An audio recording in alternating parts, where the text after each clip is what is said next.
Le plus dangereux dans la bonté, c'est qu'elle peut devenir une prison. Bienvenue sur Sculpture mentale, cet espace où l'on explore les profondeurs cachées de l'esprit humain, les forces invisibles qui façonnent notre transformation intérieure et les vérités souvent tues qui gouvernent notre existence. Aujourd'hui, nous plongeons dans un paradoxe saisissant, le danger d'être une bonne personne dans un monde qui confond douceur et faiblesse. Être bon, c'est un idéal qui semble universellement loué. Pourtant, derrière cette façade lumineuse se dissimule un piège insidieux. La bonté peut se retourner contre celui qui la porte, devenir un carcan invisible, un masque derrière lequel la véritable liberté se perd. Sur Sculpture mentale, nous ne cherchons pas à glorifier la bonté naïve, mais à en comprendre les ombres, à réveiller la puissance enfouie derrière le masque poli. Car la vraie bonté ne peut exister sans conscience, sans force intérieure, sans cette volonté de puissance qui transcende la simple conformité. Es-tu prêt à voir au-delà des apparences, à confronter cette vérité troublante qui sommeille en toi? Ce voyage commence ici. Le piège de la bonté manipulée. La bonté qui ne questionne pas finit toujours par servir les puissants. Il y a une femme, quelque part dans ce monde, dont la vie entière semble consacrée aux autres. Elle est l'incarnation même de la bonté, celle qui offre sans compter, qui pardonne même quand cela blesse, qui plie sans rompre, ou plutôt qui se plie jusqu'à s'effacer. Son regard est doux, son sourire infatigable, et dans ses gestes répétés, une fidélité inébranlable à une idée, être bonne, tout simplement. Mais derrière cette image d'innocence et de générosité, il se joue un drame silencieux. Cette bonté qui se donne à l'infini ne brise rien. Elle ne fait que renforcer une structure plus vaste, plus froide, qui broie les âmes. La justice, la vraie, cette force qui répare, n'a jamais pénétré cette sphère où la bonté se résigne à être un simple ornement. Chaque pardon qu'elle accorde, chaque sacrifice qu'elle fait, devient en réalité une pièce essentielle dans la mécanique de son propre enfermement. Elle alimente sans le savoir la roue qui la presse, l'engrenage qui l'écrase. La bonté, si elle n'est pas accompagnée de conscience et de lucidité, peut devenir un instrument de soumission, un levier entre les mains des puissants, des manipulateurs invisibles qui tirent les ficelles. Ce n'est pas la bonté qui est en cause, mais sa forme dénuée de questionnement, sa répétition aveugle, son silence complice. La bonté qui ne s'interroge jamais, qui ne se défend pas, qui accepte tout sans révolte, finit par ne plus être qu'une main tendue vers ses propres chaînes, car il existe une violence plus sourde que la brutalité visible, une oppression plus pernicieuse que l'écrasement apparent. Cette violence intérieure, que l'on cultive sans le savoir, c'est celle du renoncement à soi, de la négation de ses désirs, de ses besoins profonds. Elle s'installe quand la bonté devient un masque, un rôle que l'on joue pour plaire, pour éviter le conflit, pour répondre à l'attente des autres. Sous ce masque, la personne se dissout lentement. Dans cette offrande perpétuelle, elle s'oublie. Le feu de sa vitalité s'éteint, remplacé par la froideur d'une existence déconnectée de soi. La bonté se mue en une prison, non pas construite de barreaux visibles, mais de chaînes invisibles faites de culpabilité, de peur de décevoir et d'un besoin maladif d'approbation. Il est cruel, dans ce monde, de voir que la bonté devient parfois un terrain d'exploitation. Ceux qui savent comment manipuler les âmes fragiles savent que la douceur peut être retournée contre celui qui la porte. La bonté peut devenir une faiblesse, une porte ouverte au jeu de pouvoir et de domination. Ceux qui sont au sommet de la pyramide tirent profit de cette complaisance. Cette femme-là, par sa générosité sans limite, joue un rôle que la société lui a assigné sans lui demander son avis. Elle est la gardienne silencieuse de l'ordre établi, celle qui, par son sacrifice, perpétue un système qu'elle ne comprend pas. Chaque sourire qu'elle offre est une caution donnée au statu quo. Chaque pardon qu'elle donne est une permission donnée à l'injustice. Mais il y a une autre vérité, plus difficile à entendre, La bonté qui ne remet pas en question finit toujours par servir ceux qui détiennent le pouvoir. Elle devient un outil, un moyen pour les puissants de masquer leur propre avidité, leur propre cruauté. La bonté sans conscience est une complicité silencieuse. Alors la question s'impose, à toi qui m'écoutes, à toi qui te reconnais dans cette histoire, quelle partie de toi as-tu laissé mourir sous le poids de cette bonté? Combien d'années, d'énergie, d'amour as-tu donné à des causes, à des personnes, à des idéaux qui, en réalité, t'ont vidé de ta propre essence? Jusqu'où es-tu prêt à aller avant de réclamer ta liberté véritable? Cette liberté, qui ne se trouve pas dans l'approbation des autres, ni dans la répétition des schémas hérités, mais dans la capacité à poser des limites, à dire non, à affirmer ta propre valeur. Ce chemin n'est pas simple.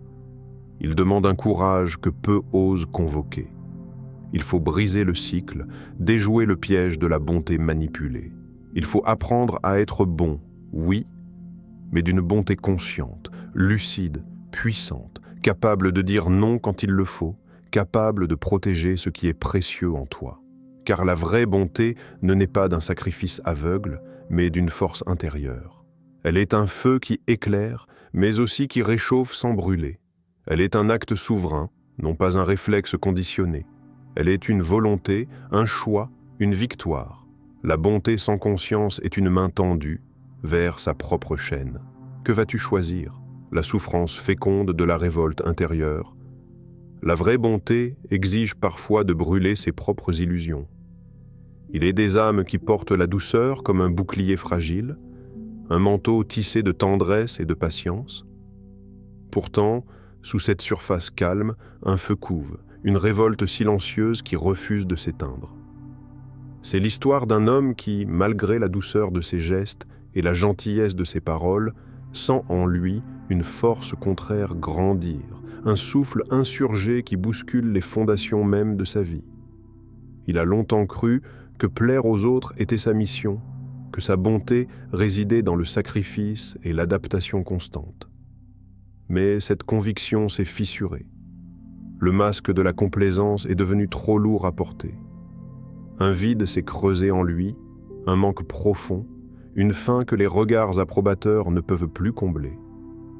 La bonté qui ne nourrit pas l'âme se mue en poison. Elle devient une prison où chaque sourire caché, chaque mot gentil prononcé avec hésitation, creuse un peu plus la distance avec soi-même.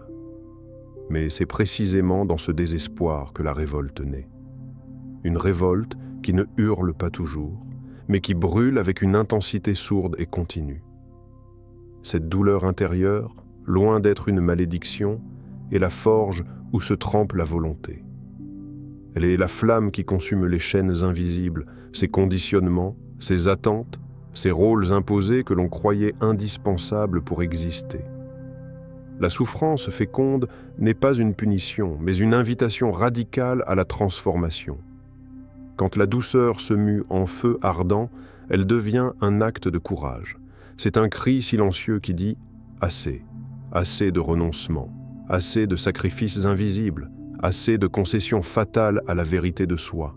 Ce feu, si dévorant soit-il, est aussi la lumière qui révèle la voie vers une liberté profonde. Dans ce processus, la révolte intérieure est une alliée précieuse. Elle ne cherche pas à détruire pour le simple plaisir, mais à brûler ce qui empêche la naissance de l'être véritable. C'est un feu purificateur, un chaos nécessaire avant la création. Accepter cette douleur demande une audace inouïe, car elle ne ressemble pas à une souffrance passagère, une blessure que l'on pense puis oublie. C'est un travail de fond, une plongée sans filet dans les zones d'ombre, un face-à-face avec ses propres illusions. Il faut renoncer aux images que l'on a construites pour plaire, aux histoires que l'on se raconte pour survivre.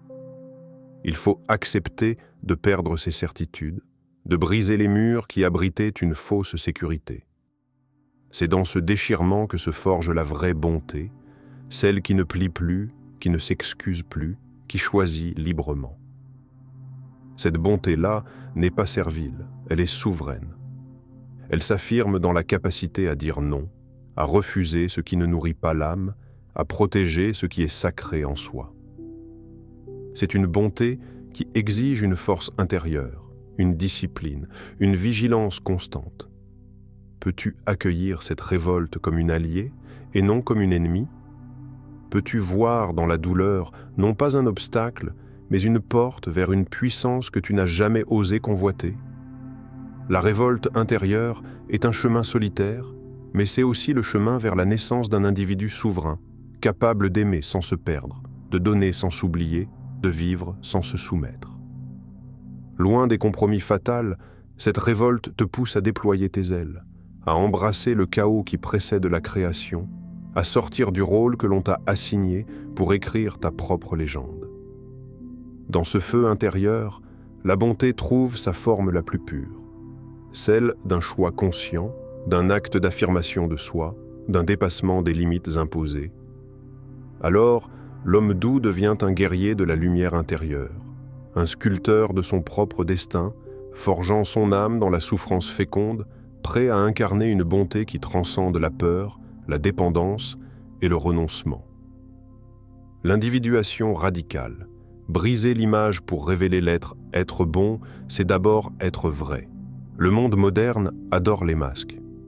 Il en réclame même.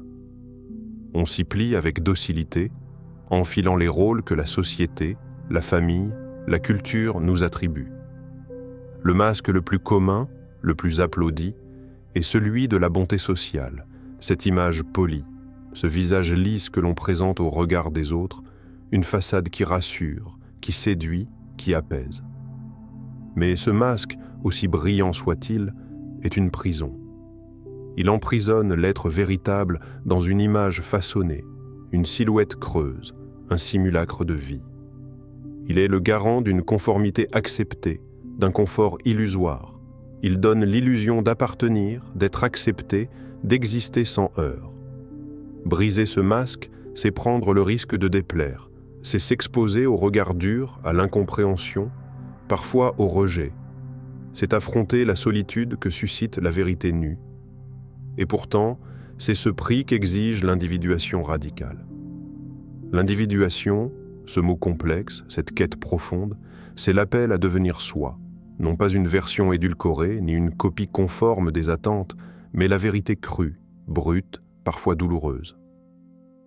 C'est un voyage intérieur qui déchire les voiles, fait éclater les illusions, pulvérise les schémas hérités. Oser l'authenticité, dans ce monde qui uniformise, est un acte révolutionnaire. Cela signifie dire non aux rôles imposés, aux conditionnements invisibles, aux automatismes sociaux. Cela signifie refuser de jouer le spectacle des faux-semblants. Tu deviens alors un forgeron, un artisan de ton âme. Chaque coup porté sur la pierre brute de ton identité est une épreuve, un travail patient et impitoyable. Affûter ta volonté de puissance, c'est refuser la médiocrité. C'est sculpter dans le feu de l'épreuve la forme unique qui te définit. Ce n'est pas une démarche confortable. C'est un combat contre soi-même, contre ses peurs, ses doutes, ses failles.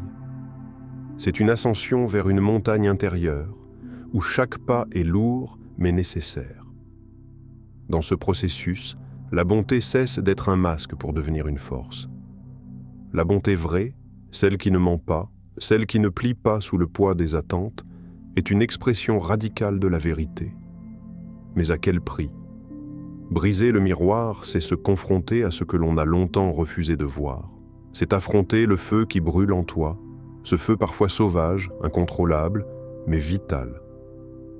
C'est renoncer à la sécurité de l'image confortable pour embrasser la vulnérabilité puissante. Ce feu intérieur est la source même de la transformation. Il consume les faux-semblants, il purifie, il éclaire. C'est dans cette flamme que l'être véritable émerge, débarrassé des masques, des faux-semblants, des compromis. L'individuation radicale est une invitation à ce feu. C'est un appel à l'éveil, à la révolte contre l'invisible prison sociale, à la renaissance d'un soi souverain, libre et entier. La question qui reste, brûlante et lancinante, est la suivante. Es-tu prêt à briser le miroir pour découvrir ce feu en toi? Es-tu prêt à renoncer à la sécurité illusoire du masque pour incarner la vérité qui brûle au plus profond? Ce chemin n'est pas pour les faibles.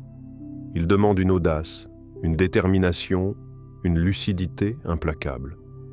Mais c'est le seul chemin vers une bonté authentique, une bonté qui n'est pas soumission, mais force. Le doute, la solitude et le chaos créateur, la solitude n'est pas l'ennemi de la bonté, mais son creuset. S'éloigner de la masse, c'est accepter le vide.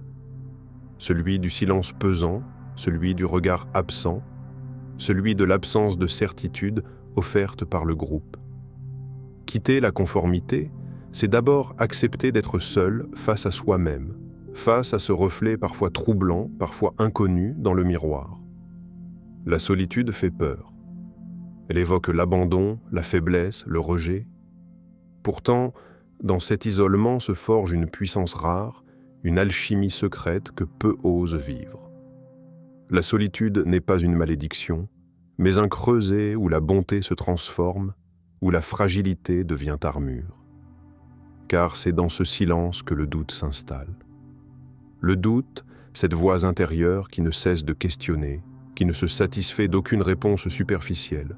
Il dérange, il tourmente, il force à penser, à défaire les certitudes, à réévaluer ce que l'on croyait acquis. Le doute est le feu invisible qui consume les illusions. Il fait vaciller les certitudes. Il pousse à l'introspection radicale, à l'auto-examen sans concession. Il est la clé qui ouvre la porte vers la liberté souveraine. Ce chemin du doute est une lutte solitaire, une traversée dans un désert intérieur où l'on est confronté à soi-même, sans artifice ni faux-semblant. Mais c'est aussi une danse avec le chaos. Le chaos intérieur, souvent redouté, n'est pas une perte de contrôle ou un désordre absurde. C'est la matrice même de la création. C'est dans ce tumulte que les formes anciennes s'effondrent, que les certitudes s'effacent, que la matière brute de l'âme se libère. Le chaos est la tempête nécessaire avant l'aube nouvelle. Il est la danse tumultueuse où naît l'être authentique, celui qui s'est aimé sans s'égarer, qui embrasse sa propre ombre sans la fuir. Être capable d'habiter cette solitude, de l'accueillir comme un espace fertile, c'est devenir sculpteur de soi-même. C'est dans ce silence intérieur que se révèlent les vérités profondes, celles que le bruit du monde empêche d'entendre. La bonté, alors, se réinvente. Elle n'est plus une offrande servile, mais une force souveraine, une lumière qui rayonne depuis la profondeur du soi. Elle n'a plus besoin de validation extérieure, elle s'ancre dans la vérité intérieure. Mais ce passage par la solitude et le doute exige du courage. Il faut accepter de se confronter à ses propres contradictions, à ses failles, à ses peurs les plus secrètes. Il faut avoir la force de tenir face à ce miroir qui ne pardonne rien. Es-tu prêt à habiter cette solitude, à danser avec ce chaos intérieur pour renaître plus fort, plus vrai, plus libre? Peux-tu faire de cette lutte silencieuse un acte sacré, une rébellion contre la médiocrité, un chemin vers l'éveil souverain? Dans cette traversée, tu découvriras que le doute n'est pas une faiblesse, mais une puissance. Que la solitude n'est pas un isolement, mais une source. Que le chaos n'est pas une destruction, mais une création. C'est ici, dans cet espace entre ombre et lumière, entre silence et tempête, que la bonté trouve sa forme la plus pure, celle d'une force indomptable, d'un feu qui brûle sans consumer. La bonté n'est ni un don passif, ni un refuge confortable. Elle est une flamme ardente, un acte de volonté, une conquête difficile. Le véritable danger n'est pas d'être bon, mais de rester bon au prix de ta propre liberté, au prix du renoncement à toi-même. Ce que George Orwell a révélé, ce n'est pas une condamnation de la bonté, mais un avertissement pour que tu ne deviennes pas l'esclave invisible de ta propre générosité. La bonté consciente est une force souveraine, une rébellion contre l'injustice, une lumière qui ne s'éteint jamais. Aujourd'hui, sur Sculpture mentale, je t'invite à choisir la bonté qui libère, celle qui ose dire non, celle qui ose s'affirmer, celle qui embrasse la douleur, le doute et la solitude comme des alliés. C'est le chemin de l'individuation radicale, celui qui fait tomber les masques, brise les chaînes invisibles et révèle enfin l'être authentique. Ne laisse plus ta bonté devenir un piège. Fais d'elle une arme, un bouclier, un feu sacré. Le monde a besoin de cette bonté souveraine, celle qui ne se plie pas, qui ne s'efface pas, qui transforme. La question ultime est posée à ton âme. Es-tu prêt à te libérer, à renaître, à incarner cette vérité? Si oui, alors engage-toi sur ce chemin sans peur. Sois ce guerrier de la lumière intérieure, cette force tranquille qui change tout. Et n'oublie pas, l'éveil commence par un pas, un choix, une décision. Si cette vérité résonne en toi, abonne-toi à Sculpture Mentale pour continuer ce voyage de transformation profonde. Like, partage, commente, fais entendre ta voix. Car ensemble, nous sommes plus forts. Ensemble, nous brisons les chaînes.